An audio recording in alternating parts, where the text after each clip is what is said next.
우리는 살아가면서 수많은 질문과 마주하게 됩니다. 나는 왜 살고 있는가? 나는 무엇을 위해서 살아야 하는가? 지금 나는 어디로 가고 있는가? 어느 날 이런 질문을 하다 보면 내가 살아온 나의 모든 길들이 허무하게 느껴질 때가 있습니다. 때로는 공허함에 빠져서 나는 정말 의미 없는 사람이구나, 나는 과연 여지껏 무얼 하고 살았나 라는 마음이 들기도 합니다. 열심히 살았습니다. 누구보다 열심히 사는 것 같고, 정말 한시도 쉬지 않고 열심이라는 그 이름이 무색할 만큼 힘을 내왔는데, 돌아보면 기쁨과 감사와 감격과 보람이 있기는커녕 공허함이라는 것이 있어서 내 가슴 한 구석이 뻥 뚫린 것 같은 그런 느낌이 드실 때도 있을 겁니다. 내가 사랑한다고 말은 고백하고 사랑한다고 이야기는 하지만 나는 정말 그 사랑을 이해하고 있는 사람인가? 나는 정말 사랑에 대해서 완벽하게 알고 있는 사람인가? 라는 의문도 듭니다. 이런 삶의 한복판에서 하나님의 사랑이 우리에게 다가오는데, 하나님의 사랑은 어떠한 사랑이냐? 받을 준비가 되어 있는 사람한테만 주어지는 사랑이 아닙니다. 죄 많고 약한 우리를 향해 먼저 손을 내밀어 주시는 사랑입니다. 한번 따라해 보시겠습니까? 찾아와 주시는 사랑. 이게 바로 그리스도의 사랑이라는 거예요. 근데 그 사랑은 논리로 이해되는 것이 아니라 한 영혼을 끝까지 붙들어 안으시는 하나님 품에 안겨 있을 때 비로소 이해할 수 있는 사랑이라는 겁니다. 오늘 그 사랑이 사도 바울을 붙들고 있고, 그 사랑이 오늘 우리를 이 자리에 있게 했다라고 성경은 말씀하고 있는데, 오늘 본문 14절을 보게 되면 그리스도의 사랑이 우리를 강권한다 이렇게 말씀하고 있어요. 이 말씀은 단순한 어떤 신앙 고백이 아니라 이 사도 바울의 전체의 삶을 지탱하고 있었던 그런 믿음의 고백입니다. 고난과 위기 속에서도 그를 흔들리지 않게 했던 유일한 믿음의 힘이 되는 고백입니다. 오늘 우리는 그 사랑 앞에 다시 서길 원합니다. 그리고 오늘 이 말씀 앞에 우리는 이렇게 질문했으면 좋겠습니다. 나는 지금 무엇에 붙잡혀 살고 있는가? 혹시 세상의 염려와 기대에 붙들려 살고 있는 분은 계시지 않습니까? 아니면 나를 위해 죽으시고 다시 살아나신 그리스도의 사랑에, 강권적인 그리스도의 사랑에 붙들려 살고 계십니까? 오늘 말씀을 통해서 그리스도의 사랑이 우리의 시선을, 또 나의 존재를, 나의 삶의 방향을 어떻게 새롭게 하시는지 함께 묵상하며 은혜를 나누기 원합니다. 먼저 그리스도의 사랑은 우리의 시선을 바꾸어 놓습니다. 14절 말씀을 다시 한번 보시겠습니다. 그리스도의 사랑이 우리를 강권하시는도다. 우리가 생각하건대 한 사람이 모든 사람을 대신하여 죽었은즉 모든 사람이 어떻게 됐다고요? 죽은 것이라, 이렇게 말씀하고 있어요. 여러분, 이것은 어떠한 단순한 감정의 말을 이야기하는 것이 아니라 삶 전체를 지배하고 인도하고 있는 강력한 힘을 이야기하는 겁니다. 그러니까 이 강권하신다라는 말의 원어적 의미는 이 단단한 벽 사이에 꽉 끼어서 옴짝달싹 못하는 모습을 이야기하는 거예요. 그러니까 그리스도의 사랑이 우리를 강권하신다, 그리스도의 사랑이 나를 강권하신다, 이 뜻은 무슨 뜻이냐면, 내가 지금 그리스도의 사랑에 꽉 붙들려서 흔들리지 않는 그런 모습을 이야기하고 있는 거예요. 오늘 우리 사랑하는 성도님들, 그런 그리스도의 사랑에 꼭 붙들려 살아가시기를 축복합니다.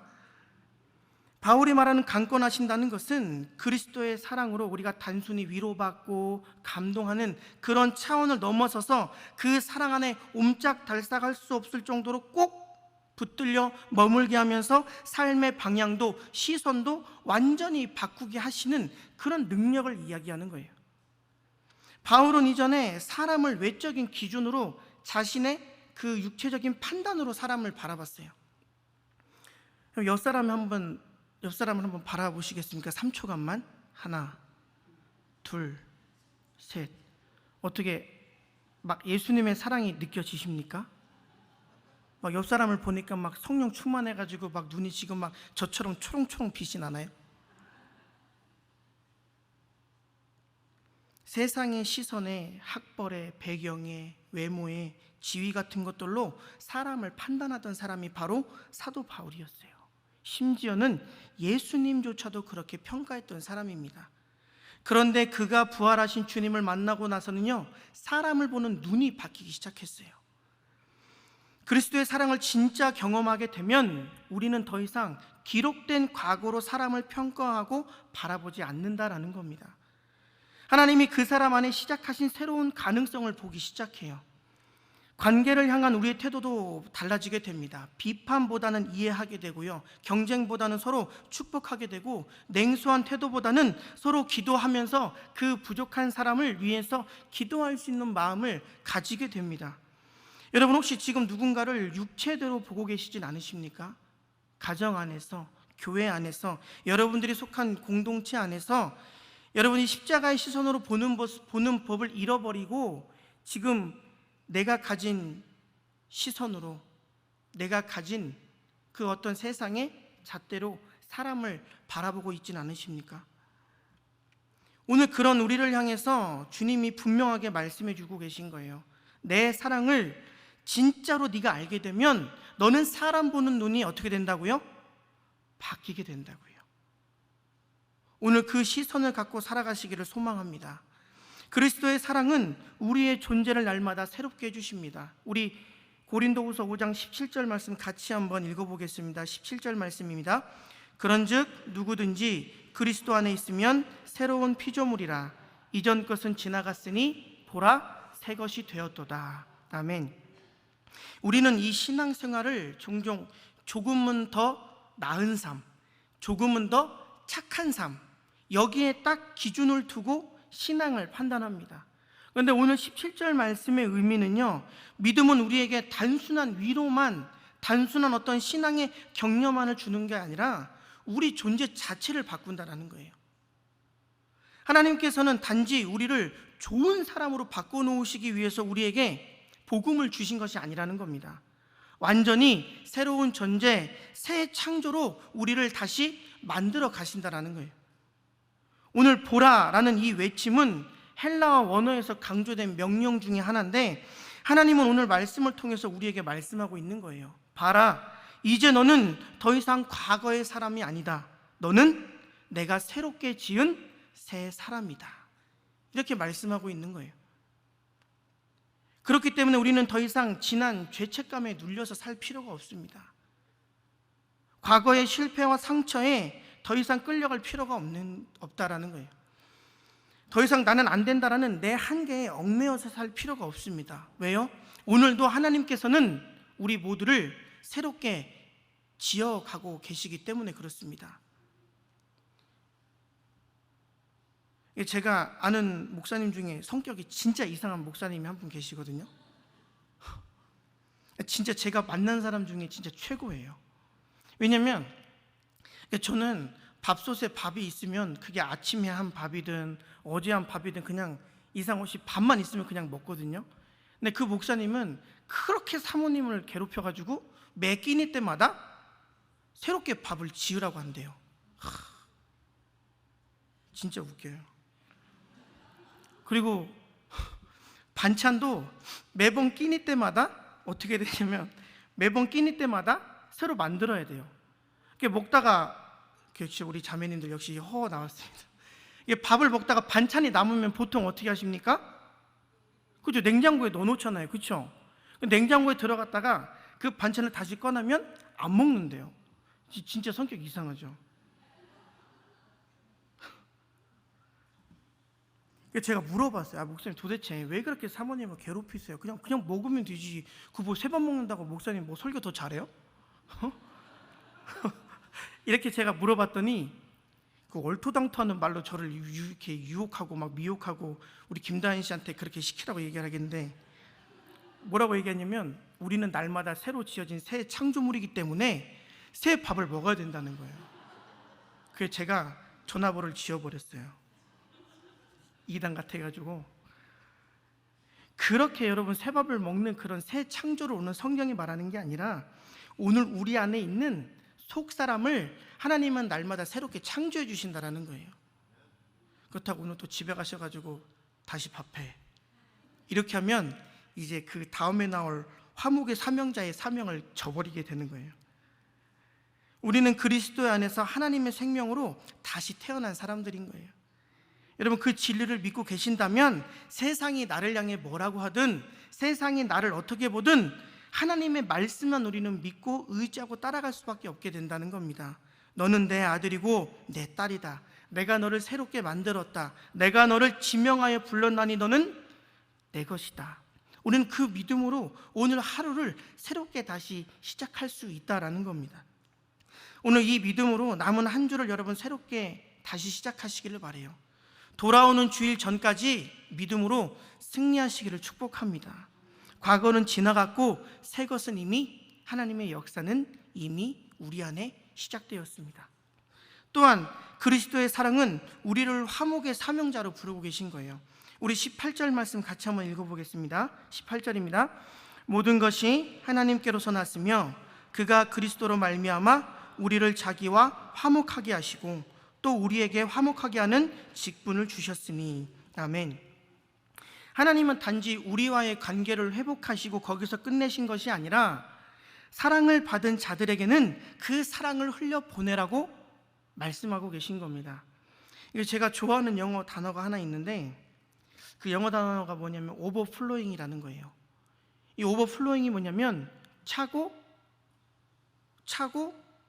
더 차서 이제는 흘러서 넘쳐가는 거예요. 여러분, 우리는 날마다 입술로는 그렇게 이야기합니다. 성령 충만해야 된다고. 그럼 다시 한번 여러분 우리가 질문을 해봐야 되는 거예요. 여러분, 충만이 무슨 뜻이죠? 충만.